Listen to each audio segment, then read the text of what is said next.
সিনাটা যদি টান করে হকের পক্ষে থাকতে পারেন, আল্লাহ কি কসম, জমিনে আল্লাহর সাহায্য আসবে আসবে আসবে। কথা ঠিক কিনা? কিতাবুস সালাহ, বুখারীর বর্ণনা 699 নম্বর হাদিস। ফালাম্মা রাফা রাসাহু মিনার রুকুআতিহি ক্বালা সামিআল্লাহু লিমান হামিদা ক্বালা রাজুলুন আরাআহু রাব্বানা লাকাল হামদান কাসীরান তাইয়িবান মুবারাকান ফীহি। আল্লাহর হাবিব মসজিদে নববীর মধ্যে নামাজ পড়েছেন। আমার পরমতলার ভাইয়েরা বলতে হবে, মসজিদে নববী যেই মসজিদটি, এটি কি দামি মসজিদ নাকি কম দামি মসজিদ? এই মসজিদে শান্তি আছে না নাই? এই মসজিদে দুনিয়ার জান্নাত আছে না নাই? এই মসজিদে দুনিয়ার জান্নাত আছে। নবী করিম সাল্লাল্লাহু আলাইহি সাল্লামের রওজার পাশে দুনিয়ার জান্নাত, রওজাতুল মিন রিয়াজিল জান্নাহ, যেখানে বসলে দুনিয়ার টেনশন আসে না, দুনিয়ার পেরেশান আসে না। মনে হয় এমন এক জায়গায় আল্লাহ আমাকে প্রবেশ করাইছেন, এমন এক জায়গায় আমি প্রবেশ করেছি যে জায়গার মধ্যে শান্তি আর শান্তি আর রহমত আর রহমত। কথা বলেন ঠিক কিনা? সেই জায়গায় যাওয়ার ইচ্ছা আছে না নাই? আল্লাহ যেন কবুল করে, সকলে পড়ি আমিন। ওই মসজিদের ইমাম হচ্ছেন ইমামুল মুরসালিন, ইমামুল আম্বিয়া, ইমামদের ইমাম বিশ্বনবী সাল্লাল্লাহু আলাইহি ওয়াসাল্লাম। তিনি ওই মসজিদের মধ্যে জীবিত অবস্থায় তিনি নামাজ পড়াচ্ছেন। নামাজের মধ্যে রুকুতে গেলেন, রুকু থেকে সোজা হয়ে দাঁড়াবার সময় তিনি বললেন সামিআল্লাহু লিমান হামিদা। আমরা যারা মসজিদে নামাজ পড়ি, আমাদের মসজিদের ইমাম সাহেবও রুকু থেকে সোজা হয়ে দাঁড়াবার সময় পড়ে সামিআল্লাহু লিমান হামিদা। ঠিক কিনা? একে কালিমা পড়ে না অন্য কালিমা পড়ে? একে বাক্য পড়ে নাকি অন্য বাক্য পড়ে? আমরা যারা মুসল্লি হয়ে যায় আমরা পড়ে রব্বানা লাকাল হামদান কাসীরান। ঠিক কিনা? আমার বন্ধুরা, আল্লাহর হাবিব মসজিদে নববীর মধ্যে নামাজ পড়াচ্ছেন। এমত অবস্থায় পিছন দিকে হাদিসের ভাষা অনুযায়ী ক্বালা রাজুলুন ওয়ারাআহু, একজন ব্যক্তি পেছন দিকে তিনি উচ্চ আওয়াজে পড়লেন রব্বানা লাকাল হামদান কাসীরান তাইয়িবান মুবারাকান ফীহি। আল্লাহর হাবিব নামাজের সালাম ফিরালেন। নামাজের সালাম ফিরায়া পেছনের দিকে তাকিয়ে বললেন, সাহাবারা নামাজের মধ্যে অতিরিক্ত কথাগুলো কে বলেছো? দাঁড়াও। সাহাবা রাদিয়াল্লাহু তাআলা আনহু দাঁড়িয়ে গেলেন। আল্লাহর হাবিব জিজ্ঞাসা করলেন, রে সাহাবা, আমি তো তোমাকে এই কথাগুলো শিখিয়ে দেই নাই, এই বাক্যগুলো শিখিয়ে দেই নাই, নামাজের মধ্যে উচ্চ আওয়াজে অতিরিক্ত বাক্যগুলো তুমি কেন পড়লা? সাহাবা বলে, ইয়া রাসূলুল্লাহ, ইয়া হাবিবাল্লাহ, নবী হে, ও নবী, আমি আমার মনিবকে এত বেশি ভালোবাসি, এত বেশি পছন্দ করি, এত বেশি মায়া করি। আমি যখন আমার মনিবের জন্য রব্বানা লাকাল হাম পড়তে গেলাম, হামদান কাসীরান তাইয়িবান মুবারাকান ফীহি, এই শব্দগুলো আমার মুখ ফুসকি আমার আল্লাহর মুহাব্বতে আমার বেরিয়ে গেল। সুবহানাল্লাহ। আল্লাহর হাবিব বলে, রে সাহাবা, আমি নবী, তুমি নবী নয়। আমি যা জানি তুমি তা জানো না। তুমি যখন আমার মনিবের প্রশংসা করতে লাগলা, আমি আকাশের দিকে লক্ষ্য করে দেখলাম আল্লাহর একজন নয়, দুইজন নয়, 30 জন ফেরেশতা তোমার আমল নামায় নেক লেখার জন্য প্রতিযোগিতায় লেগে গিয়েছে। আল্লাহর প্রশংসা করলে লাভ না লস? প্রশংসা করবেন আপনি, লাভও হবে আপনার। আর দুনিয়ার জমিনে কোনো ব্যক্তির প্রশংসা করবেন, আপনার লাভও হবে না, লসও হবে না, কিন্তু ব্যক্তির লাভ আছে না নাই? বক্তার প্রশংসা করলে বক্তার লাভ, আপনার কোনো লাভ নাই। চেয়ারম্যানের প্রশংসা করলে চেয়ারম্যানের লাভ, মাদ্রাসার প্রিন্সিপাল হুজুরের প্রশংসা করলে প্রিন্সিপাল হুজুরের লাভ। কথা বলেন ঠিক কিনা? কিন্তু এমন একজন আছেন, আপনি প্রশংসা করবেন, সঙ্গে সঙ্গে বিনিময়টা আমার আল্লাহ সঙ্গে সঙ্গে আপনাকে দুনিয়ায় দিয়ে দিবেন। কথা বলেন ঠিক কিনা? এজন্য আমার রব বলে, ওয়া ইদ তাআজ্জানা রাব্বুকুম লা ইন শাকারতুম লা আযীদান্নাকুম ওয়া লা ইন কাফারতুম ইন্না আযাবী লাশাদীদ। তোমার রব ঘোষণা করে দিয়েছেন, ও দুনিয়ার মানুষেরা শোনো শোনো, তোমরা সবাই রবের নিয়ামতের প্রশংসা করো, খবরদার কখনো অশুকরি করিও না, অকৃতজ্ঞ হইও না। যদি অকৃতজ্ঞ হও, ইন্না আযাবী লাশাদীদ। কথা বলেন ঠিক কিনা? আজকের এই মাহফিলটা আল্লাহর পক্ষ থেকে একটা নিয়ামত। কথা বলেন ঠিক কিনা? অন্যান্য দিনে এই ময়দানটা একটা সাধারণ ময়দান ছিল, এটা একটা মাদ্রাসার মাঠ ছিল। আজকে যখন লাইটিং হয়ে গেল, মাইকিং হয়ে গেল, প্যান্ডেল হয়ে গেল, আপনাদের উপস্থিতিও যখন এসে গেল, আল্লাহর রহমতের ফেরেশতা চতুর্পাশ দিয়ে এসে এই এই জায়গাটাকে, এই স্থানটাকে সঙ্গে সঙ্গে ঘোষণা করে দিল, এটা আর সাধারণ জায়গা নয়, এই জায়গাটা হয়ে গেল আল্লাহর জান্নাত। এই জান্নাতে থাকতে চাই কি চাই না? না চলে যাবেন? থাকা যাবে মুসলমান? আল্লাহ কবুল করুক, সকলে পড়ছি আমিন। আমি ভূমিকা দেব না, আমি পোস্টারটি পড়েই সরাসরি আমি তাফসিরে চলে যাব। আপনারা পোস্টারটি শুরু করেছেন বিসমিল্লাহির রহমানির রহিম, পরম করুণাময় অসীম দয়াময় আল্লাহ তাআলার নামে শুরু করছি, ঠিক না? আমাদের সবগুলো কাজ যেন এই বিসমিল্লাহ দিয়ে শুরু করতে পারি, আল্লাহ যেন তৌফিক দান করে, সকলে পড়ি আমিন। একটা সময় এই বিসমিল্লাহকে নিয়ে কত অবহেলা ছিল। এই বিসমিল্লাহ আমাদের জীবন থেকে মুছে দিতে চেয়েছিল, এই বিসমিল্লাহ আমাদের সংবিধান থেকে মুছে দিতে চেয়েছিল, এই বিসমিল্লাহ বাংলাদেশ থেকে মুছে দিতে চেয়েছিল। আজকে যারা বিসমিল্লাহকে নিশ্চিহ্ন করতে চেয়েছিল, আজকে তারাই নিশ্চিহ্ন হয়ে গেছে, কথা বলেন ঠিক না? যুগে যুগে ইসলামকে যারা বেনিশ করতে চেয়েছে, কোরআনকে যারা নিশ্চিহ্ন করতে চেয়েছে, কোরআন আরো জাগ্রত হয়েছে কঠিন ভাবে, কিন্তু তারা জাগ্রত হতে পারে নাই, ভবিষ্যতেও পারবে না, কথা বলেন ঠিক কিনা? আমরা এই বিসমিল্লাহর পক্ষে সব সময় থাকতে চাই, আল্লাহ যেন কবুল করে, সকলে পড়ি আমিন। স্থান পরমতলা ইদ্রিসিয়া ফাজিল ডিগ্রি মাদ্রাসার প্রাঙ্গণ। আজকের মাহফিলের সুনামধন্য সভাপতি, এই জনপদের মানুষ, বিশিষ্ট শিল্পপতি এবং ধানবীর, আমাদের সকলের শ্রদ্ধাভাজন জনাব আলহাজ মোহাম্মদ শফিকুল ইসলাম খোরশেদ সাহেব হাফিজাহুল্লাহ। সভাপতি সাহেব আছেন? নাই। আল্লাহ তাআলা সভাপতিকে কবুল করুক, সকলে পড়ছি আমিন। আমাকে রেখেছেন প্রধান বক্তা, আপনাদের শুকরিয়া, জাযাকাল্লাহ খায়ের। আজকের মাহফিলের বিশেষ আলোচক, যিনি চমৎকারভাবে আপনাদেরকে কোরআন ও হাদিস দিয়ে জীবন ঘনিষ্ঠ অনেক সুন্দর সুন্দর কথা বলেছেন, বিশিষ্ট ইসলামী চিন্তাবিদ, অনলবর্ষী বক্তা, পীরজাদা আলহাজ হজরতে মাওলানা মোহাম্মদ ওহিদুদ্দিন সরকার সালিমি সাহেব হাফিজাহুল্লাহ। আল্লাহ তাআলা হুজুরকে কবুল করুক, সকলে পড়ছি আমিন। আজকের মাহফিলে আলোচনা করেছেন বিশিষ্ট আলেমী দ্বীন, আমার অত্যন্ত প্রিয় ব্যক্তিত্ব হজরতে মাওলানা আব্দুল হক সাহেব হাফিজাহুল্লাহ, আরবি প্রভাষক, অত্র মাদ্রাসা। আল্লাহ তাআলা হুজুরকে নেক হায়াত দান করুক, সকলে পড়ছি আমিন। বিশেষ দ্রষ্টব্য হিসাবে আপনারা রেখেছেন 2024 ডিসেম্বর হতে প্রথম শ্রেণী থেকে নবম শ্রেণী পর্যন্ত ভর্তি চলছে।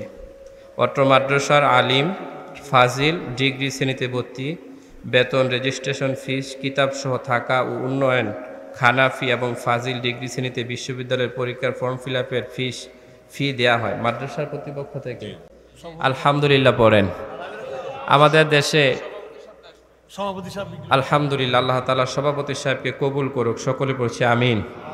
আমাদের দেশে মাদ্রাসাগুলো কত সহজকরণ করা হয়েছে, কত সহজভাবে ছেলেমেয়েরা পড়তে পারতেছে। এই মাদ্রাসার পড়া আর কলেজ ইউনিভার্সিটির পড়া একই, সেম। মাদ্রাসা আরও এক্সট্রা সাবজেক্ট পড়াতে হয়। এখানে শিক্ষকবৃন্দ আছেন, আমিও মাদ্রাসার ছাত্র, আমিও মাদ্রাসায় লেখাপড়া করেছি। তা আলহামদুলিল্লাহ আমরা তো চাকরিও করতেছি, আবার মাঠে ময়দানে কথাও বলতেছি, আমাদের দিন তো ভালো যাচ্ছে, ঠিকই না? তা আপনি চিন্তা করেন না কেন আমি বসে থাকবো, আমার ছেলে এমন ওয়াজ করবে, আমি একটা ছেলেকে মাদ্রাসায় পড়াবো, আমি আমার মেয়েটাকে মাদ্রাসায় পড়াবো। মাদ্রাসায় পড়াইলে দুইটা লাভ। কয়টা লাভ? দুইটা লাভ। একটা হলো দুনিয়াতে সম্মানিত হওয়া যায় এবং দুনিয়াতে উত্তম রিজিক, হালাল রিজিকের ব্যবস্থা হয়।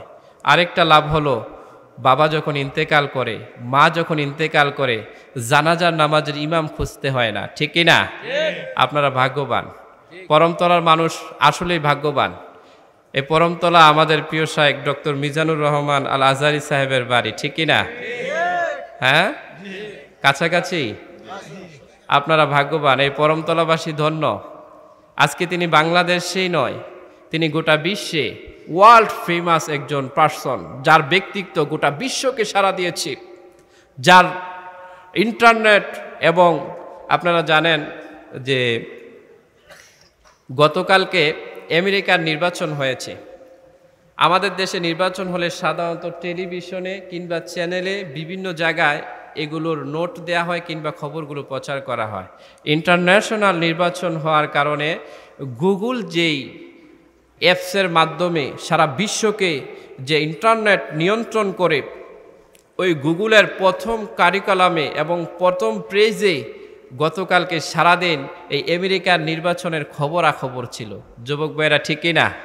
এবং গুগলে আপনি আমেরিকার ইলেকশন লিখলেই দেখা যাচ্ছে সর্বপ্রথম এসে যাচ্ছে আমেরিকান ডোনাল্ড ট্রাম্প জয় হয়েছে। অনেকে খুশি ডোনাল্ড ট্রাম্প জয় হয়েছে, এজন্য অনেক কিছু করে ফেলবে, এরকম চিন্তা আছে না নাই? আপনার বাড়িতে বাজার কি আপনি করেন না মসজিদের ইমাম সাহেব করে? বাজার কি আপনি করেন না আপনার মেম্বার সাহেব করে দেয়? খাবার কি আপনার ওয়াইফ রান্না করে নাকি আপনার স্কুলের ম্যাডাম রান্না করে? রান্নাটা করে কে? ওয়াইফ। ওয়াইফ না থাকলে একদিন রান্না হয়? আপনি যত বড় নেতাই হন, ঘরের ম্যাডাম যদি না থাকে অন্য ম্যাডাম রান্না করে দিবে? আনলে ম্যাডামকে বেতন দিতে হবে, ঠিক কিনা? নিজের সমস্যা, নিজের ঘরের সমস্যা, নিজের পারিবারিক সমস্যা, এগুলা নিজেই সমাধান করতে হবে। আমার সমস্যা, আপনার সমস্যা ওই 20 ঘন্টা জার্নি করে আসে, কেউ করে দিবে না। এটা করতে পারে, ওখানে যাওয়া নিষেধাজ্ঞা করতে পারে, যেহেতু তারা ডলার দিয়ে চলে। ইন্টারন্যাশনালভাবে ওই যেই ডলারের যে নিষেধাজ্ঞাগুলো বা তাদের যে ভিসাগুলো, এগুলো নিষেধাজ্ঞা করতে পারবে। এটা অতীতও করেছে, সামনেও হতে পারে, এটা সাধারণ বিষয়। কিন্তু আমার সার্বভৌমত্বে আঘাত করার সাহস কারো হয় নাই, ঠিক কিনা? কারণ আমরা স্বাধীন, ঠিক কিনা? তো সম্মানিত উপস্থিতি, এই পোস্টারে সৌজন্য যিনি দিয়েছেন তিনি হচ্ছেন নূর ট্রেড ইলেকট্রনিক্স সভাপতি, মাশাআল্লাহ। এরপরে নিবেদক করেছেন আপনাদেরকে মোহাম্মদ নৌশাদ আলম, অধ্যক্ষ পরমতলা ইদ্রিসিয়া ফাজিল মাদ্রাসা। এই পোস্টারে যাদের নাম ওঠা হয়েছে এবং আপনারা যারা এসেছেন, সকলকে অন্তরের অন্তঃস্থল থেকে হৃদয়ের সবটুকু ভালোবাসা দিয়ে আপনাদের সকলকে জানাচ্ছি মোবারকবাদ। আপনাদেরকে বেশি কষ্ট দেব না, অল্প কিছু সময় মহাবিশ্বের মহাবিষয় মহাগ্রন্থ আল কুরআনুল কারিম থেকে আমি কথা বলবো। আমরা আগেই দোয়া করে নিচ্ছি, যেই কথাগুলো বলবো এই কথাগুলো যেন আল্লাহ তাআলা আমাকে আমল করার তৌফিক দেয়, এরপরে আপনাদেরকে আমল করার তৌফিক দান করে, ঠিক কি না? আমি বক্তা হিসাবে আপনাদেরকে বললাম, কিন্তু আমি বক্তার আমল নেই। কিয়ামতের ময়দানে আমার অবস্থা কি ভালো হবে নাকি খারাপ হয়ে যাবে? এজন্য আমি যেন আগে ঠিক থাকি। আমি যদি ঠিক না থাকতে পারি আপনাদেরকে ঠিক করতে পারবো না, ঠিক কি না? তো সম্মানিত উপস্থিতি, আপনারা জানেন আমাদের এই 56 মাইল বাংলাদেশে প্রচুর পরিমাণে তাফসির মাহফিল হয়, ইসালে সাওয়ার মাহফিল হয়, ওয়াজু দুয়ার মাহফিল হয়। এই মাহফিলগুলোর প্রতি আমরা খুবই আন্তরিক, আমরা খুবই অ্যাটেনশন দিয়ে এই মাহফিলগুলো চমৎকারভাবে আমরা আয়োজন করে আমরা চমৎকারভাবে এই মাহফিলগুলোকে নিয়ে উপভোগ করি এবং গর্ব করি, এবং এই মাহফিল কেন্দ্রিক আমরা একটু আনন্দ করি। ইসলামী বিনোদন এবং ইসলামী যে আনন্দ তৃপ্তি, এটা পাওয়ার আমরা একটু চেষ্টা করি, ঠিক কিনা? আজকেও এর ব্যতিক্রম নয়।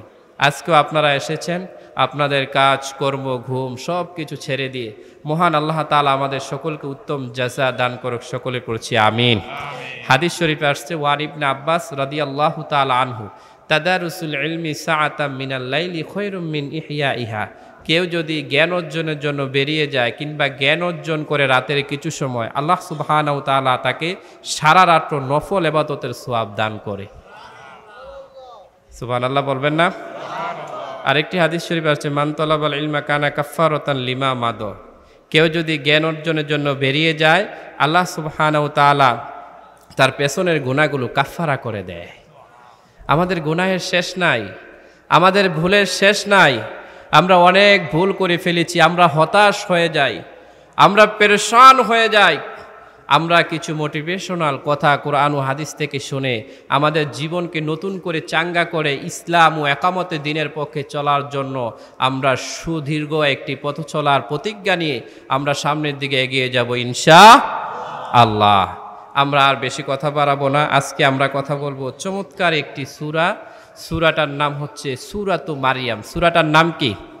পুরুষদের ব্যাপারে অনেক কথা আমরা বলি, মহিলাদের ব্যাপারে আমাদের অনেক কথা বলা হয় না, কারণ মা বোনেরা প্রোগ্রামে আসে না। কিন্তু মহিলাদেরকে ওয়াজ করার জন্য সর্বোত্তম যিনি, তিনি হলেন তার স্বামী, ঠিক কিনা? তো স্বামী যদি কিছু ওয়াজ না পারে, মহিলাকে কিভাবে ওয়াজ করাবে, ঠিক কিনা?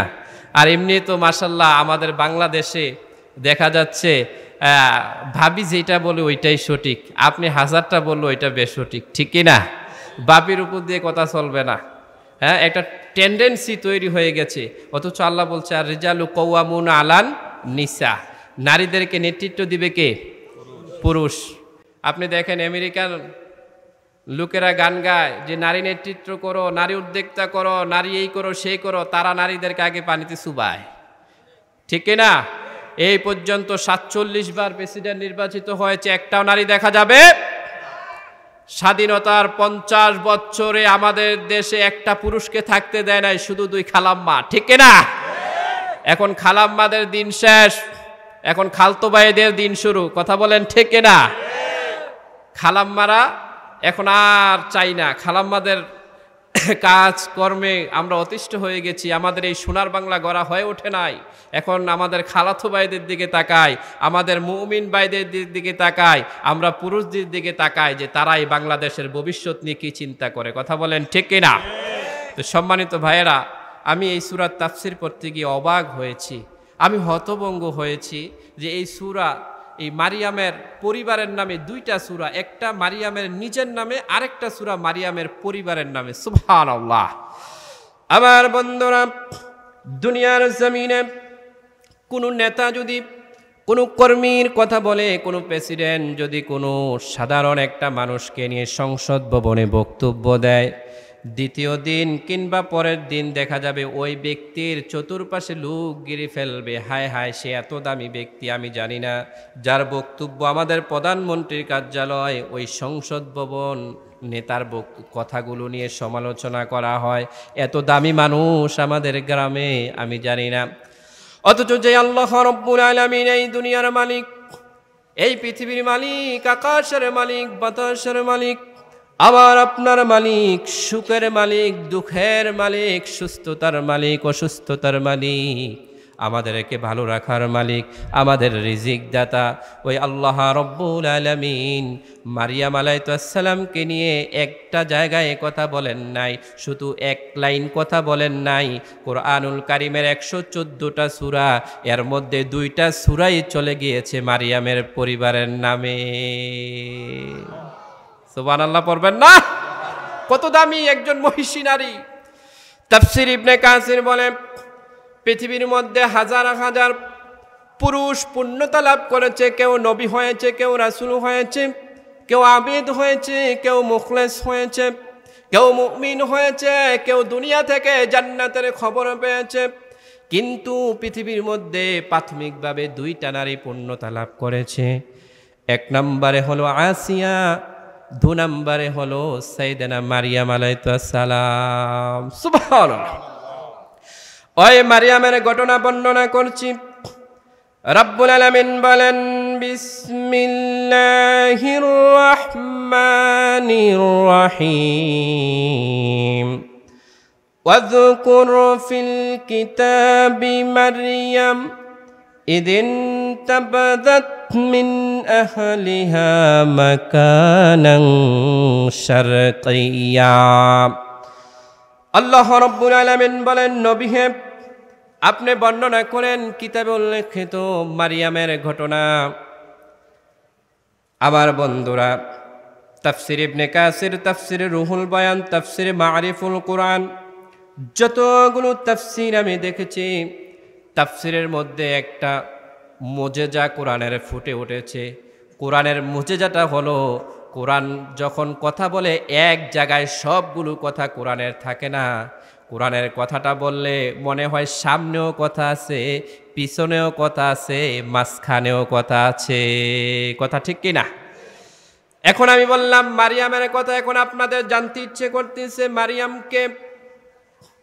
মারিয়ামকে আল্লাহ রাব্বুল আলামিন মারিয়ামের পরিচয় ধরে তুলেছেন সূরা আল ইমরানের কন্যা কারিমে কোট করে দিলেন।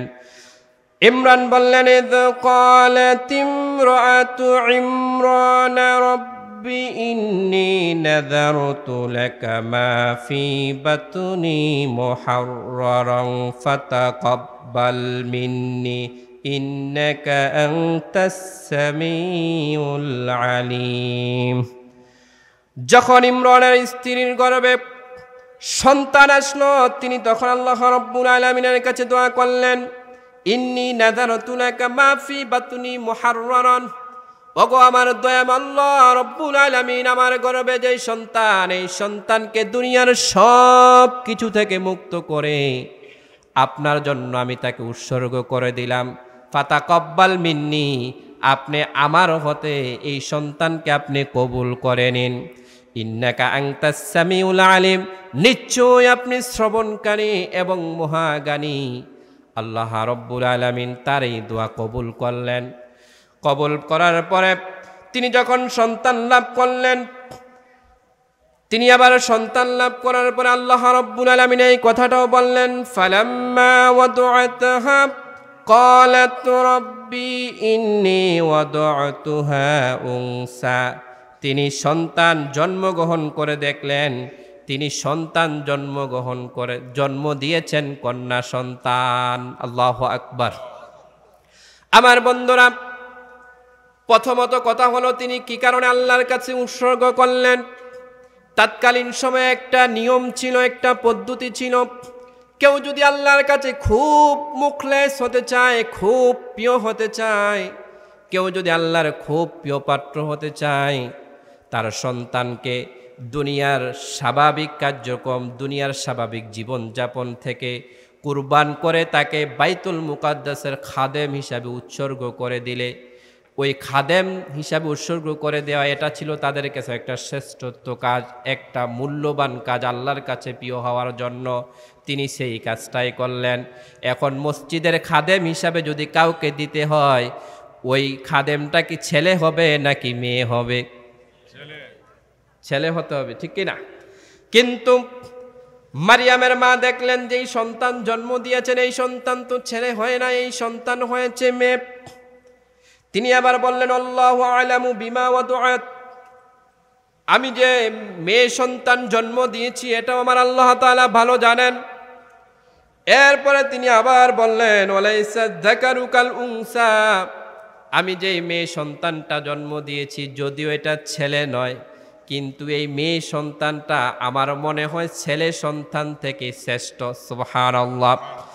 আমার বন্ধুরা, এই শ্রেষ্ঠ তাফসিরে আসছে, যখন একটা সন্তান জন্মগ্রহণ করে স্বাভাবিকভাবে সন্তানটা বড় হয়, কিন্তু মারিয়ামের বেলা একটু ভিন্ন ছিল। অন্যান্য সন্তান এক সপ্তাহে যতটুক বড় হয়েছে, সাইয়েদানা মারিয়াম আলাইহিস সালাম একদিনে ততটুক বড় হয়ে গিয়েছে। অন্যান্য একটা সন্তান এক মাসে যতটুক বড় হয়েছে, মারিয়াম এক সপ্তাহে ততটুক বড় হয়েছে। অন্যান্য সন্তান এক বছরে যতটুক বড় হয়েছে, মারিয়াম এক মাসেই ততটুক বড় হয়ে গেছে। সুবহানাল্লাহ। আমার বন্ধুরা, এরপরে মারিয়ামের মা আল্লাহ তাআলার কাছে দোয়া করলেন, ওয়া ইন্নী সাম্মাইতুহা মারিয়াম, আমি তার নাম রাখলাম মারিয়াম। ওয়া ইন্নী উঈদুহা বিকা ওয়া যুররিয়াতাহা মিনাশ শাইতানির রাজীম। আপনাদের কষ্ট হয়? তাফসীর একটু ধৈর্য ধরতে হবে, সামনে অনেক সুন্দর সুন্দর কথা, সামনে অনেক সুন্দর সুন্দর কথা, অনেক দামি কথা, কোরআনের কথা। তিনি তার মা দোয়া করলেন, ওয়া ইন্নী সাম্মাইতুহা মারিয়াম ওয়া ইন্নী উঈদুহা বিকা ওয়া যুররিয়াতাহা মিনাশ শাইতানির রাজীম। রব্বুল আলামিন, আমি যেই সন্তানকে জন্ম দিয়েছি এবং এই সন্তানের গর্ভে যা হবে, ওই সন্তানদ্বয় এবং তাকে যেন পৃথিবীর কোনো জিন কিংবা কোনো শয়তান তাকে যেন টাচ না করে। এই স্পর্শের কথা তাফসীরের মধ্যে এসেছে। দুনিয়ার জমিনে পৃথিবীতে যত মাসুম বাচ্চারা জন্মগ্রহণ করার পরে দেখবেন সঙ্গে সঙ্গে ওয়া ওয়া করে একটা চিৎকার করে কি করে না? আমিও করেছি, আপনাও করেছেন, চাচাও করেছে, জেঠাও করেছে, মুরব্বীরাও করেছে, মহিলারাও করেছে, পুরুষেরাও করেছে, করে নাই এমন কেউ নাই। আমার বন্ধুরা, এটা দুইটা ব্যাখ্যা আছে। বিজ্ঞান একটা ব্যাখ্যা দিচ্ছে, কোরআন আর একটা ব্যাখ্যা দিচ্ছে।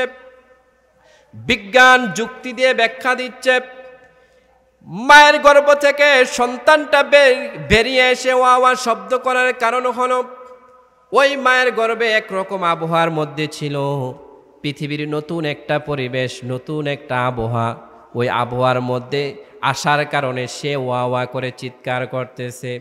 এই যুক্তিটা মনে হচ্ছে খুব গ্রান্টিক এবং ভালো একটা যুক্তি, কথা কোন ঠিক ঠিক না?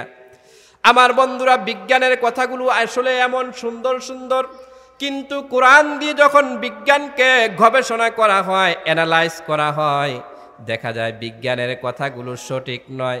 কোরআন বলতেছে বিজ্ঞান মানসিকভাবে মানব রচিত যেই দিক নির্দেশনা, যেই গবেষণা দিয়েছে, এই বক্তব্যটা সঠিক নয়, বক্তব্যটা অন্য। এটা যে সঠিক নয় এটার একটা ব্যাখ্যা দিচ্ছি আপনাদেরকে। মায়ের গর্ভ থেকে 6 মাসে সন্তান কখনো বাইরে হয় না, 7 মাসে প্রিমিচিউর কিছু বেবি বাইরে হয়। যদি বাহির হয় ওইটাকে স্বাভাবিকভাবে লালন পালন করা যায় না, NUC-র মধ্যে রাখতে হয়, কথা বলেন ঠিক কিনা? লাইফ সাপোর্টে রেখে আস্তে আস্তে করে 9 মাস 8 মাস পর্যন্ত অপেক্ষা করে এরপরে স্বাভাবিকভাবে আনতে হয়, না হয় ওই বাচ্চাটা স্বাভাবিক থাকে না। কারণ ওই বাচ্চাটা থাকার কথা 9 মাস, বাড়িয়ে গেছে 8 মাসে, কথা বলেন ঠিক কিনা? আমার বন্ধুরা, সন্তান তো তখনই পৃথিবীর মধ্যে আসে যখন মায়ের গর্ভের আবহাওয়াটা তার শরীরে আর সহ্য হচ্ছে না, তার খুব দ্রুত পৃথিবীতে আসতে হবে। এজন্য মায়ের পেটে প্রসব ব্যথা শুরু হয়ে যায়, কখন সন্তান আসবে। মাও বুঝে যায় যে সন্তান পৃথিবীতে আসার সময় হয়ে গেছে, আর পেটে রাখা সম্ভব হচ্ছে না। এজন্য মা ওই সঙ্গী সাথী সবার কাছে বলে আমার খুব যন্ত্রণা হচ্ছে, কষ্ট হচ্ছে। মানুষ বুঝতে পারে যে বাচ্চা ডেলিভারি হওয়ার সময় গনিয়ে এসেছে। কখনো কখনো হসপিটালে নেওয়া হয়, আবার কখনো কখনো নিজের ঘরেই ডেলিভারি হয়, কথা বলেন ঠিক কিনা? আমার বন্ধুরা, যখন বাচ্চা ডেলিভারি হয়ে যায় মায়ের কষ্ট চলে যায়, বাচ্চার কষ্ট চলে যায়।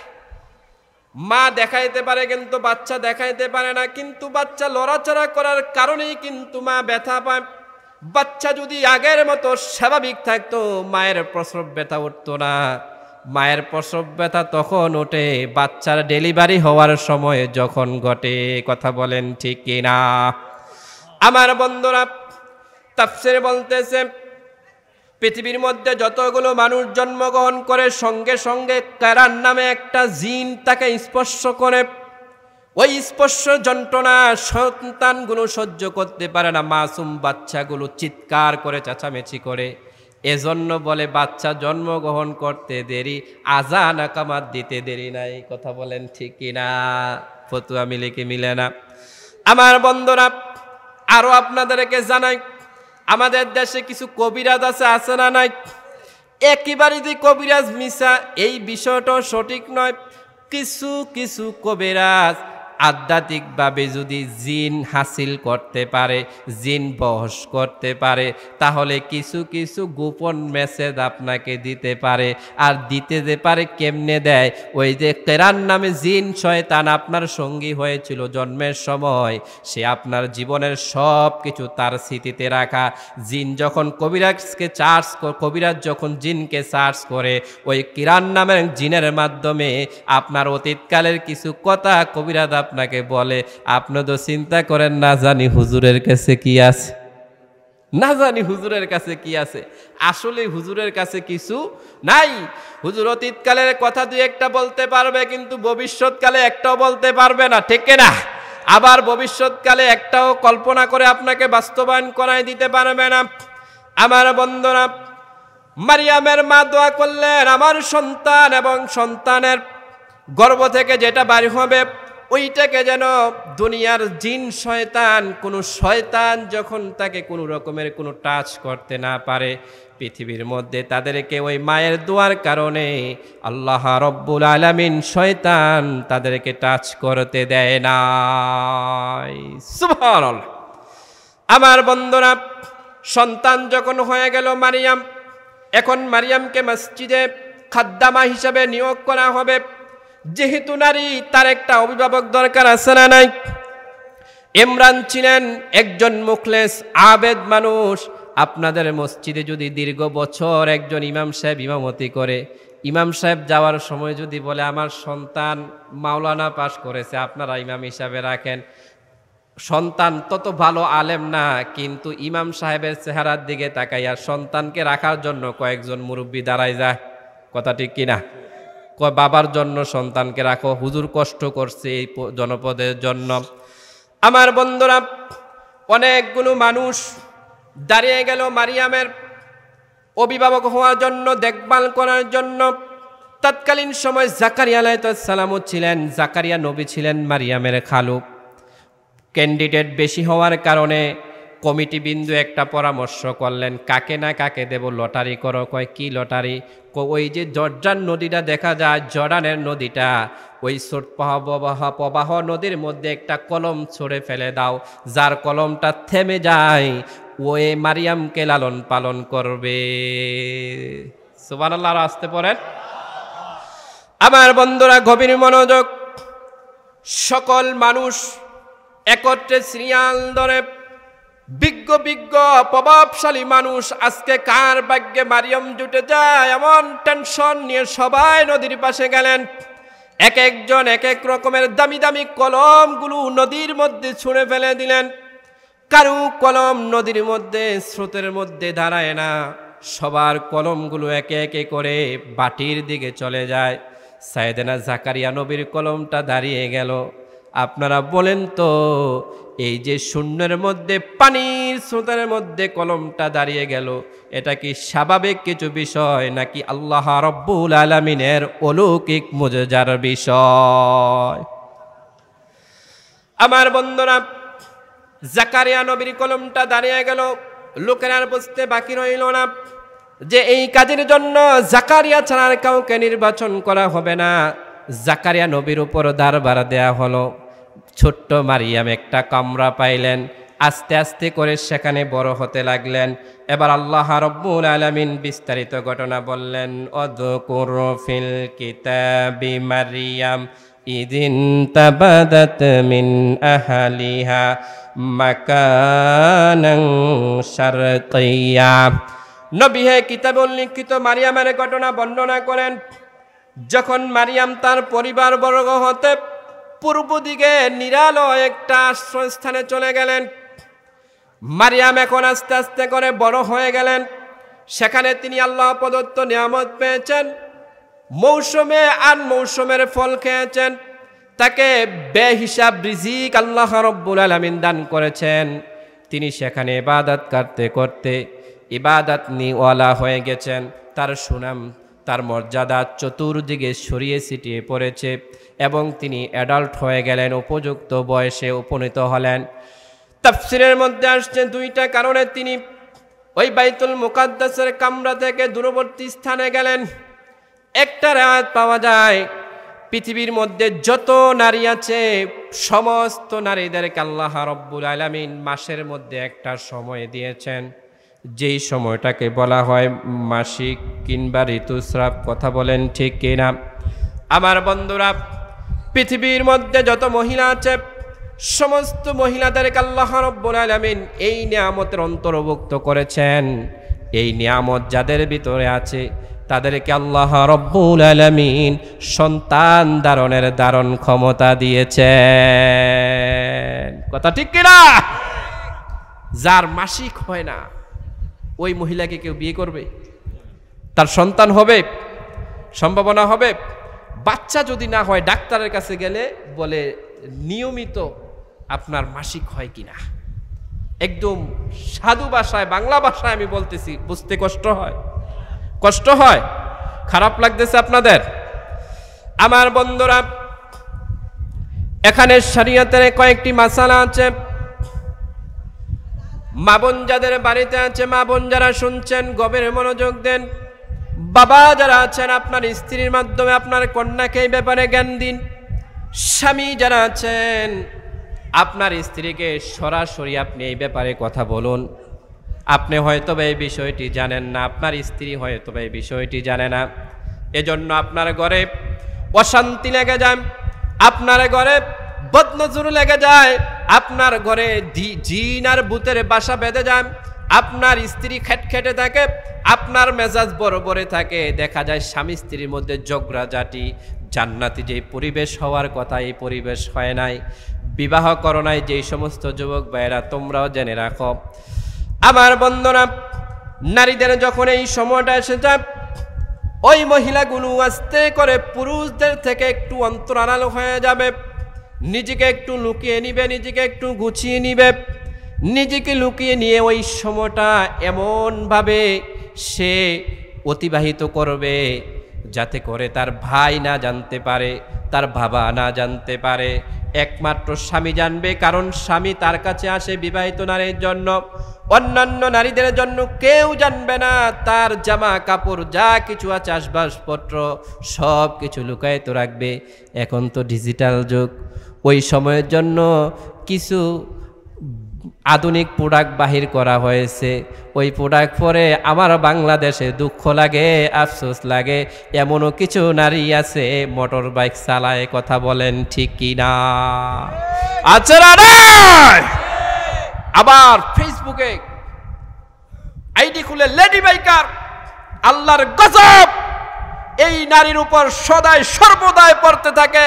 যেই নারী এই মোটরসাইকেল চালিয়ে এই অপবিত্র অবস্থায় আল্লাহর জমিনকে দূষিত করে কলুষিত করে, কথা বলেন ঠিক কিনা?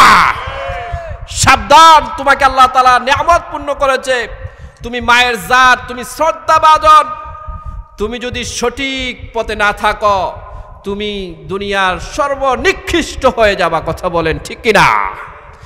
আমার বন্ধুরা, সাইয়েদানা মারিয়াম আলাইহিস সালাম যখন তার এই অবস্থা হয়েছে, তাফসীরের ভাষা অনুযায়ী কোরআন বলে ফাত্তাখাযাত মিন দুনিহিম হিজাবা, সে তাকে আড়াল করে ফেললেন, হিজাব করলেন, অন্তর আড়ালে চলে গেলেন। এমন একটা সময় আমাদের নারীদের আশিকে আসে না। ডাক্তার বলে ওই সময়ের পরে নারীদের বাচ্চা হওয়ার সম্ভাবনা বেশি থাকে, বাচ্চা ধারণ ক্ষমতার সময়টা ওই সময় নারীদের বেশি থাকে, কথা বলেন ঠিক কিনা? আমার বন্ধুরা, আজকে একটা বাচ্চা হওয়ার পর আর বাচ্চা হয় না, দুইটা বাচ্চা হওয়ার পর আর বাচ্চা হয় না। বাচ্চা কিভাবে হবে? নারীদের শরীরটাকে আল্লাহ রাব্বুল আলামিন হরমোন দ্বারা ব্যালেন্স করেছেন মাথা থেকে পা পর্যন্ত। আপনি তো প্রতিদিন কন্টিনিউ হরমোন নামক যেই বিষয়টা আপনার শরীরে আছে, যে বিষয়টার উপরে আপনি চলাচল করেন, আপনি স্বাভাবিক থাকেন, দেখা যায় বিবাহের পরে একটা বাচ্চা নিয়ে প্রতিদিন আপনি পিল খান, যেটা হরমোনের জন্য বিষ। আপনারা বলেন তো, বিষ খাইলে কি মানুষ বাঁচে না মরে? বেশি বিষ একত্র খাইলে মানুষ একসাথে অল্প সময়ের মধ্যে মরে যায়, আবার অল্প অল্প পরিমাণ মতো বিষ খাইলে মরে না, কিন্তু শরীরের যে অঙ্গ পতঙ্গগুলো আছে এগুলো ধ্বংস হয়ে যায়, কথা বলেন ঠিক কিনা? কোরআন শিক্ষা দিচ্ছে, ইসলাম শিক্ষা দিচ্ছে, তোমরা উম্মত বাড়াও, যত বাড়াবা তত সেজদা হবে, তত জমিনে আল্লাহর নাম ডাকা হবে। আল্লাহ জমিনে রিজিক দিলেন, আল্লাহ জমিনে সব কিছু দিলেন, ওই আল্লাহ বললেন সন্তান বাড়াও, সন্তান বাড়াও। নবী বললেন উম্মত বাড়াও, উম্মত বাড়াও। আমরা বলি না বাড়াইলে কেমনে হইবে? খাওয়ামুখী, পড়ামুখী, লেখাপড়া কি, কথা কোন ঠিক কিনা? এক ঘরে একজন যে দেখা যায় সে গরিব থাকে, এক ঘরে 5 জন দেখা যায় 5 ভাই বিলিয়ন, কথা ঠিক কিনা? এরপরে সব দিক দিয়া তাদের সুনাম অর্জন সব কিছু বেশি থাকে, কথা বলেন ঠিক কিনা? আমার বন্ধুরা, ইসলামের জন্য বিনয়ের সাথে বলে যায় সন্তান নষ্ট করা যাবে না বিনা কারণে। যদি এমন হয় আপনার স্ত্রী পারবে না, তার মৃত্যু হয়ে যাবে, খারাপ অবস্থা হয়ে যাবে, তাহলে এটা আরেক বিষয়। কিন্তু সুস্থ সবল নারীগুলোকে ওই পিল নামক বড়িগুলো খাবাইয়া দৈনিক দিন আপনি ডাকাতি করে করে ওই নারীটাকে আপনি ধ্বংস করে দিচ্ছেন। ওই নারীর মেন্টালিটি, ওই নারীর মানসিকতা, ওই নারীর শারীরিক সুস্থতা কোনো কিছুই থাকে না, সব কিছু ধ্বংস হয়ে যায়, সব কিছু বিনিশ হয়ে যায়। এগুলো বিজ্ঞান আপনাকে বলবে না, চিকিৎসক ডাক্তার আপনাকে বলবে না। কারণ এগুলো থেকে যদি আপনি বাইর হয়ে যান আপনি সুস্থ থাকবেন। ওই গাইনি ডাক্তারের কাছে আপনার ওয়াইফকে নিয়ে 2 দিন পর পর দৌড়াইতে হবে না। ডাক্তারের ভিজিট বন্ধ হয়ে যাবে, কামাই বন্ধ হয়ে যাবে, সিজার বন্ধ হয়ে যাবে, অনেক ধরনের কামাই বন্ধ হয়ে যাবে। এজন্য ডাক্তার আপনাকে পরামর্শ দিবে আরো দামি দামি সাইড এফেক্ট ছাড়া ওইগুলা খাওয়ান। আপনিও চিন্তা করেন বাচ্চা নেওয়ার কি দরকার, ঝামেলা, এইটাই খাবাই, আছে না নাই? অথচ বাচ্চা যার বাচ্চা নাই সে বুঝে বাচ্চা হারা ব্যথা।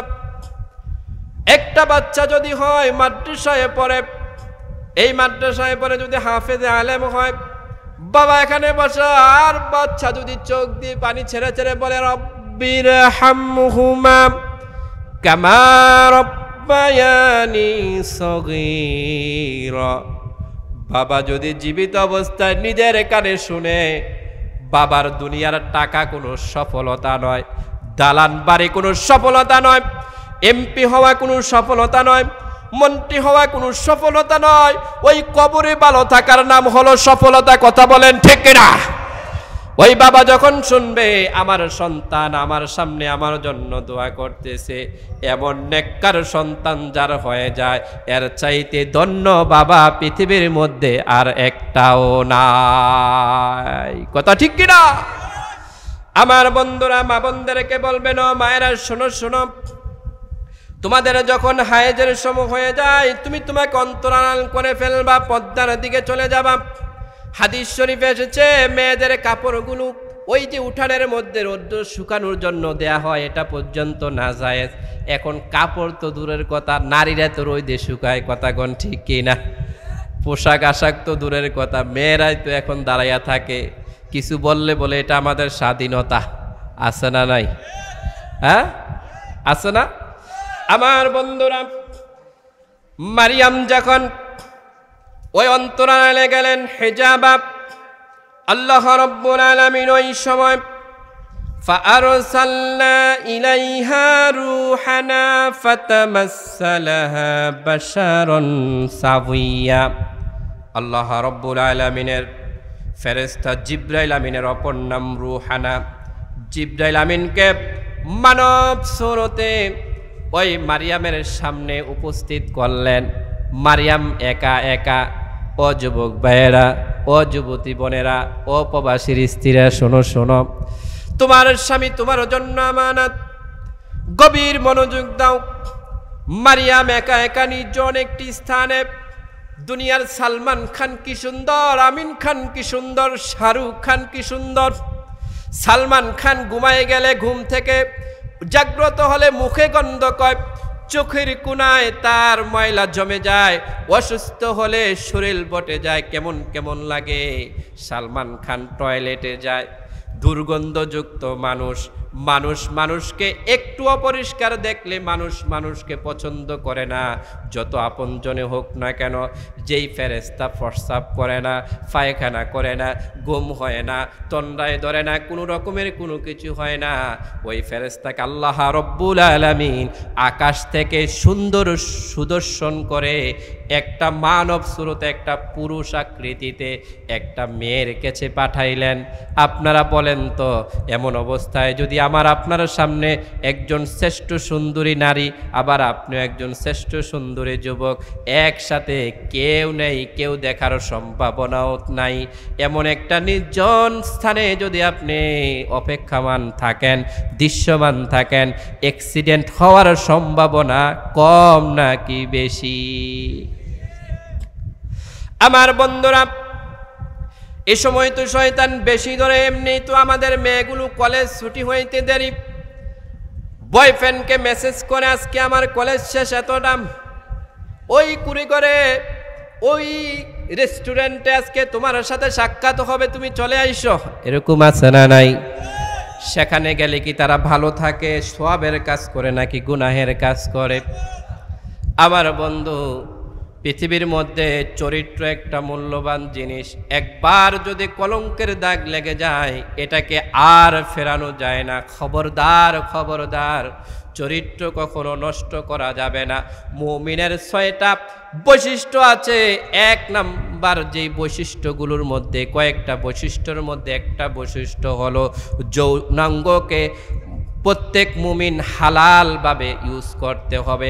হারামভাবে যেই মুমিন যৌনাঙ্গ কাজে লাগাবে তার ঈমান চলে যাবে। তওবা করে আবার পুনরায় ঈমান আনতে হবে। কবিরা গুনাহ, কিছু কিছু বড় বড় কবিরা গুনাহ আছে, এই কবিরা গুনাহ করলে ঈমান থাকে না, এগুলো আমরা অনেকে জানিই না।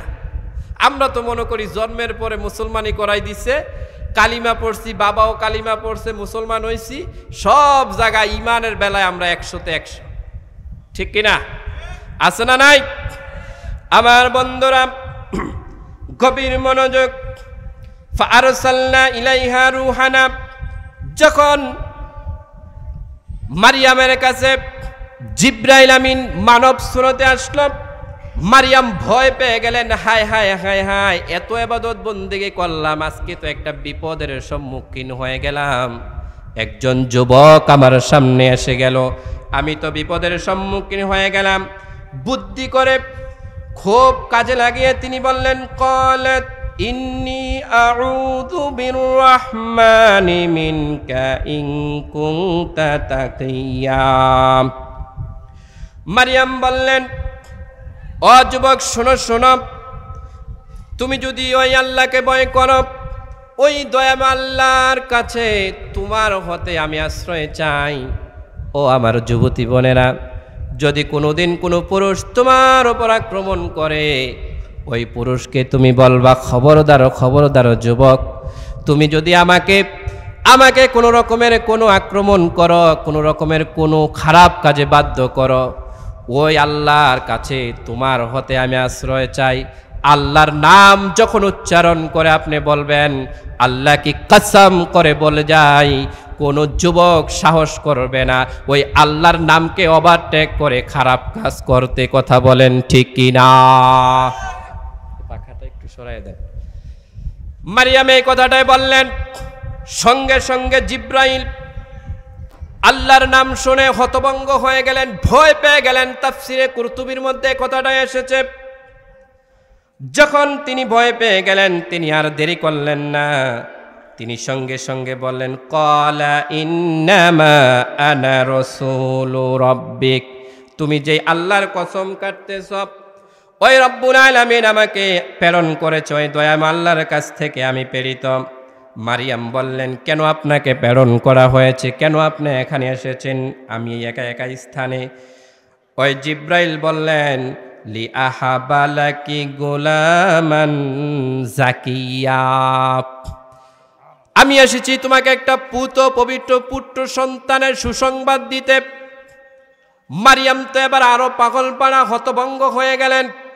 হায় হায়, কি শোনাইলো, কি শোনাইলো, কি শোনাইলো! জীবনে কোনো পুরুষ আমাকে স্পর্শ করে নাই, আমি তো বেবিচারীও নয়, আবার খারাপ নারীও নয়, আমার স্বামীও নাই, আমার কি করে সন্তান হবে? মারিয়াম এই কথাটা বললেন। ক্বালাত আন্না ইয়াকুনু লি গুলামু ওয়া লাম ইয়ামসাসনি বাশারু ওয়া লাম আকু বাগিয়া, আমার কেমন করে সন্তান হবে? আমি তো ব্যভিচারী নয়, আমি তো অসতীও নয়, দুনিয়ার কোনো পুরুষ তো আমাকে স্পর্শ করে নাই, আমার কেমন করে সন্তান হবে?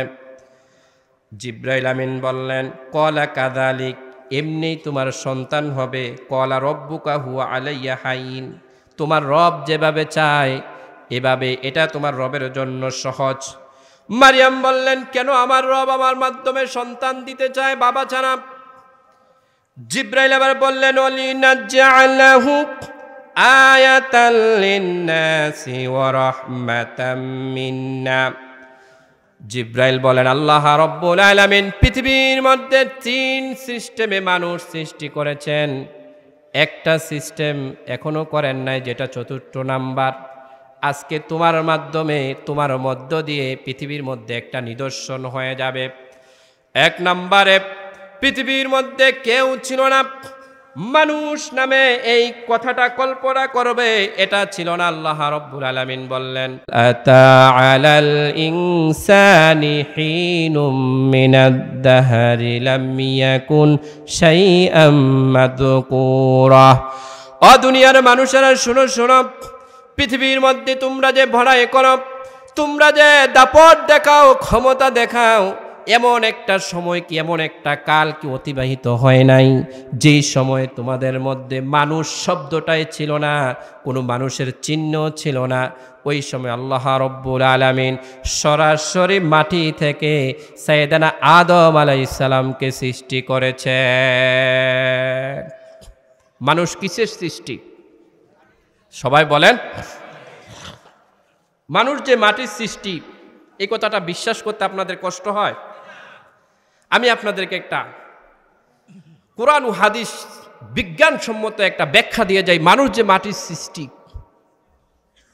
পৃথিবীর মধ্যে মানুষ মাটি থেকে কিভাবে সৃষ্টি হয়েছে এটার ব্যাখ্যা, 1 নাম্বার ব্যাখ্যা হলো, মানুষ সৃষ্টি হয় বীর্য থেকে। কি থেকে? এটাকে বলা হয় নুতফা। বীর্য থেকে মানুষ সৃষ্টি হয়। এই বীর্য সৃষ্টি হয় রক্ত থেকে। কি থেকে? এই রক্ত সৃষ্টি হয় খাবার থেকে। কি থেকে? সবাই বলেন, মনে থাকবে। রক্ত কি থেকে সৃষ্টি হয়? খাবার থেকে। এবার বলেন, খাবার সৃষ্টি হয় কোথায় থেকে? খাবার সৃষ্টি হয় কোথায় থেকে? এবার বুঝে আসছে মানুষ কিসের সৃষ্টি? মাটির সৃষ্টি। অনেকে মানতে চায় না, মাটির সৃষ্টির নাকি কম দাম। আল্লাহ বললেন, লাকাদ খলাকনাল ইনসানা ফি আহসানি তাকওয়িম।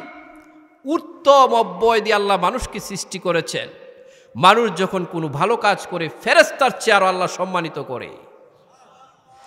আবার বন্ধুরা, পৃথিবীর মধ্যে কোনো মানুষ নেই, একটি মানুষও নেই, মানুষ এখনো পর্যন্ত আসে নাই। সাইয়েদানা আদম আলাইহিস সালামকে আল্লাহ রাব্বুল আলামিন সরাসরি মাটি থেকে সৃষ্টি করেছেন। এবার একজন পুরুষ, পৃথিবীর মধ্যে আর কোনো মানুষ নাই। এবার আদম আলাইহিস সালাম থেকে মা হাওয়া আলাইহিস সালামকে সৃষ্টি করেছেন। সৃষ্টির পদ্ধতি কয়টা? সবাই বলেন কয়টা? 2টা। এবার আল্লাহ রাব্বুল আলামিন 3 নাম্বার পদ্ধতি দিয়ে দিলেন। স্বামী এবং স্ত্রীর মিলনের মাধ্যমে, বৈধ মিলনের মাধ্যমে পৃথিবীর মধ্যে সন্তান জন্মগ্রহণ করবে। সৃষ্টির সিস্টেম হলো 3টা। এবার আল্লাহ রাব্বুল আলামিনের কুদরত, হাকিকত জাহিরের জন্য আল্লাহ রাব্বুল আলামিনকে নিয়ে যেন কোনো নাস্তিক কোনো ব্যঙ্গ কোনা করতে পারে। Unseen is nothing, there is no god. যেটা দেখা যায় না সেটা মানা যায় না, এমন কথা যেন না বলতে পারে। আবার এমনও যেন না বলতে পারে স্বামী স্ত্রীর সাহায্য ছাড়া আল্লাহ বাচ্চা দিতে পারে না। এই সমস্ত নাস্তিকদেরকে দাঁত ভাঙ্গা জবাব দেওয়ার জন্য আল্লাহ রাব্বুল আলামিন 4র্থ নাম্বার যে সিস্টেমটা, তরিকাটা আল্লাহ রাব্বুল আলামিন নিদর্শন করলেন, এটা হলো মা আছে কিন্তু বাবা নাই, এমন একটি সন্তান মারিয়ামকে দান করবে। আমার বন্ধুরা, বাংলাদেশ নয়, ওই সৌদি আরবে হোক, পৃথিবীর যে কোনো দেশেই হোক না কেন, বাবা নাই কোনো নারী যদি সন্তান দেয়, এটা কি সমাজ ভালোভাবে মেনে নিবে নাকি? সমাজ কি সহ্য করবে নাকি? সমাজের মধ্যে কি এটা গ্রহণযোগ্যতা হবে নাকি? এখন বাবা ছাড়া যেই নারীটা সন্তান দিবে, ওই নারীটাকে সমাজ সুন্দর চোখে যদি না দেখে, বাঁকা চোখে যদি দেখে, ওই নারীটার অবস্থাটা কেমন হয়ে যাবে? সাইয়েদানা মারিয়াম আলাইহিস সালাম যখন এই সংবাদ শুনতে পেলেন, সংবাদ শুনতে পেয়ে তিনি মন খারাপ করলেন। হায় হায়, এটা কেমন কথা, এটা কিভাবে সম্ভব? এই ব্যাখ্যা, এই অবস্থা আমি কিভাবে মেনে নেব? সমাজের লোকদেরকে আমি কিভাবে বোঝাবো? মারিয়াম খুব মন খারাপ করলেন, খুব টেনশন হয়ে গেলেন। আল্লাহ রাব্বুল আলামিনের পরে বলেন, ফাহামালাতু ফান্তাযাবাত বিহি মাকানান কসিয়া। অতঃপর তিনি গর্ভ ধারণ করলেন। অর্থাৎ ওই যে জিবরাইল আমিন এসেছে, কোন কোন তাফসীর কারামগণ বলেছেন ওনার মুলাকাতেই সন্তান হয়েছে, আবার কেউ কেউ বলেছেন, ইমাম ইবনে কাসির বলেছেন তিনি একটা ফুক দিয়েছেন জামার নিচে, ওই ফুকেই মারিয়াম প্রেগনেন্ট হয়ে গেছে। সুবহানাল্লাহ। তিনি প্রেগনেন্ট হয়ে গেলেন। প্রেগনেন্ট হওয়ার পরে তিনি দূরবর্তী একটি স্থানে চলে গেলেন। এখন শয়তান আমাদের চতুর্পাশে আছে না নাই? ভালো থাকলে তো শয়তান শয়তানি করার জন্য, ঝামেলা পাকানোর জন্য মিষ্টি দেয়। এখন একটা অলৌকিক ঘটনা ঘটবে, শয়তান ঝামেলা লাগাইবে কি লাগাইবে না? আমার বন্ধুরা, মারিয়াম যখন প্রেগনেন্ট হয়ে গেলেন, সবাই যখন জানতে পারল, সবাই মারিয়ামকে নিয়ে কানাঘষা করতেছে, হায় হায় মারিয়াম কি করল? ইবাদত নিওয়ালা একজন নারী ছিল, সম্মানিত একজন নারী ছিল, মসজিদের মধ্যে তার অবস্থান। এই নারীটা বুঝি একটা সন্তান কিভাবে সে জন্ম দেয়? সে বলতেছে আল্লাহ প্রদত্ত। কোনো মানুষ বিশ্বাস করে না। আপনাদের মসজিদের ইমাম সাহেব যদি এলাকার কোনো একটা মেয়ের সাথে সম্পর্ক রাখে, এতদিন হুজুরকে দেখলে সালাম দিছেন, এর পরের দিন থেকে সালাম দিবেন না, দৌড়ানি দিবেন। দৌড়ানি আসতে দিবেন না, জোরে দিবেন। এরপরে কিছু যারা আছে গায়ে বলটল আছে, এটি যদি হুজুরে যত রকমের লাডি সুডা, হ্যাঁ, হাতে যা যা দেওয়া দরকার একবার বেনিশ করে নেব, ঠিক কিনা? এরকম কিছু পাবলিক আছে না নাই? মায়ের লাগছে কিনে এটাও জানে না, ঝগড়া হয়েছে কিনে এটাও জানে না, উৎপত্তি কিনে এটাও জানে না, হঠাৎ করে ঢুইকা দুই একটারে মার্ডার করালা। এরকম পাগলা আছে না? এরপরে মেল বিচারে যায়, সব কিছু বুঝলাম, তোমার জন্য কোনো পানশন নাই, তুমি যে মারামারি করলা কা? কয় লোক দেখা দেখি, বড় বড় আর কারে কয়, কথা বলেন ঠিক কিনা? উল্লুখা পাঠা, কপাল পোড়া। আমার বন্ধুরা, মারিয়ামের মতো অবস্থায় শয়তান বলল তাকে এমনি এমনি ছাড়া যাবে না। লোকদের কলবের মধ্যে ওয়াসওয়াসা দিতে লাগলো, লোকগুলো হিংস্র হয়ে গেল, হায় হায় এত পবিত্রময় মসজিদ, এত পবিত্রময় জায়গায় থেকে এই কাজ করেছে, তাকে ছাড়া দেওয়া যাবে না। তাকে বিভিন্নভাবে তহমত করা শুরু করলো।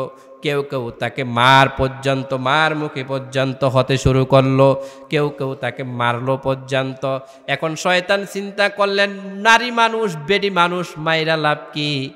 এটার সাথে কে করছে একটা পেস্ট লাগাই দেই, গিট্টু লাগাই দেই, ঝামেলা সুন্দর হয়ে যাবে।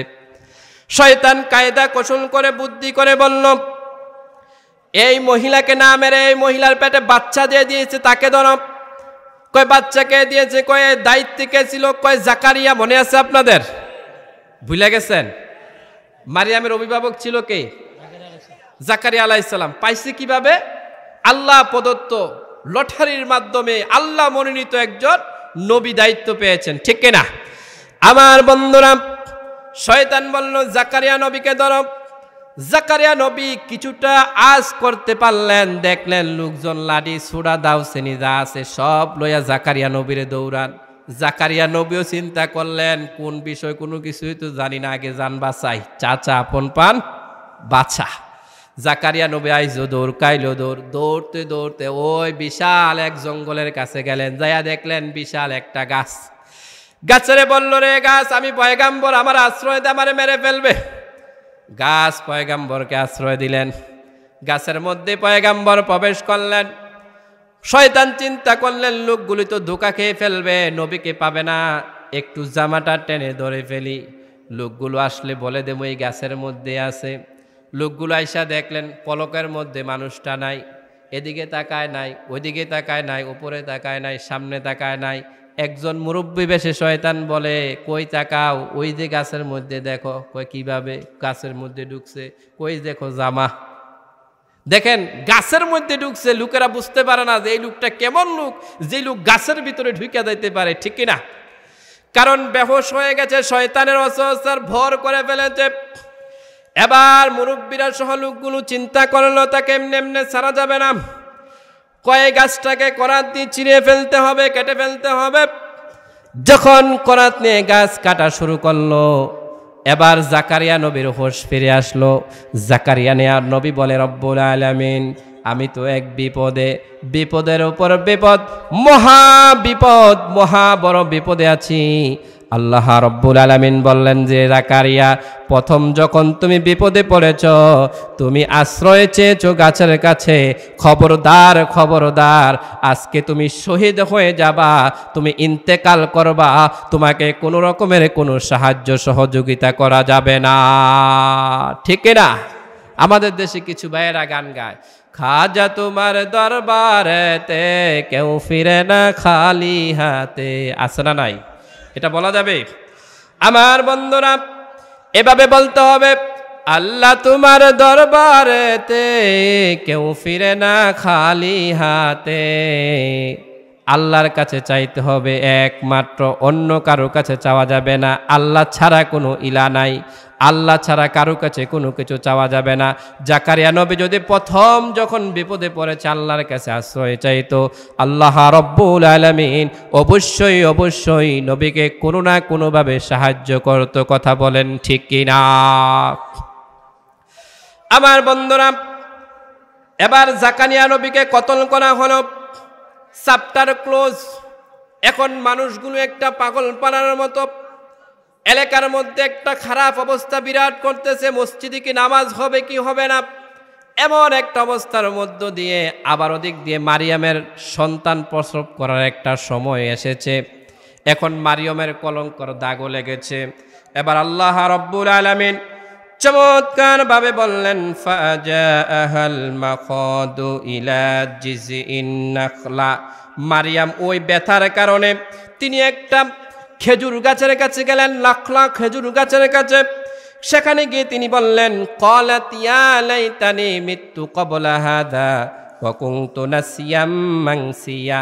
শরীয়তের দৃষ্টিকোণ থেকে মৃত্যু কামনা জায়েজ নেই, কিন্তু তৎকালীন সময় মারিয়াম যেই বিপদে পড়েছিলেন তার জন্য সেটা বৈধ ছিল। তিনি বললেন, হায় হায় হায় হায়, এত কিছু হওয়ার আগে আমি কেন মৃত্যুবরণ করলাম না? আমি যদি মৃত্যুবরণ করতাম তাহলে মানুষের স্মৃতি থেকে আমি তো মুছে যেতাম, এত কিছু হতো না। আল্লাহু আকবার। আল্লাহ রাব্বুল আলামিন মারিয়ামের এই বক্তব্য শুনে সঙ্গে সঙ্গে জিবরাইল আমিনকে পাঠিয়ে বললেন, ফানাদাহা মিন তাহতিহা আল্লা তাহজানি কদ জাআলা রাব্বুকি তাহতাকি সারিয়া। আল্লাহ রাব্বুল আলামিন জিবরাইলকে পাঠিয়ে বলেন, ও জিবরাইল, তুমি মারিয়ামকে ডাক দিয়ে বলো, ও মারিয়াম, তুমি টেনশন করিও না, তুমি পেরেশান হইও না। আল্লাহ তাহজানি কদ জাআলা রাব্বুকি তাহতাকি সারিয়া, তোমার পাদদেশে তোমার নিচে আল্লাহ রাব্বুল আলামিন একটা নহর তৈরি করেছেন, জান্নাত তৈরি করে দিয়েছেন। ওয়া হুজ্জি ইলাইকি বিজিদিন নাখলা, তুমি যেই খেজুর গাছটা মরা, যেই খেজুর গাছটাতে হেলান দিয়াছ, ওই খেজুর গাছটার কাণ্ড ধরে তুমি নাড়া দাও, তো সাকিত আলাইকি রুতুবান জানিয়া, আল্লাহ রাব্বুল আলামিন সেখান থেকে তোমাকে পাকা টসটসা তরতাজা খেজুর তোমাকে দান করবে।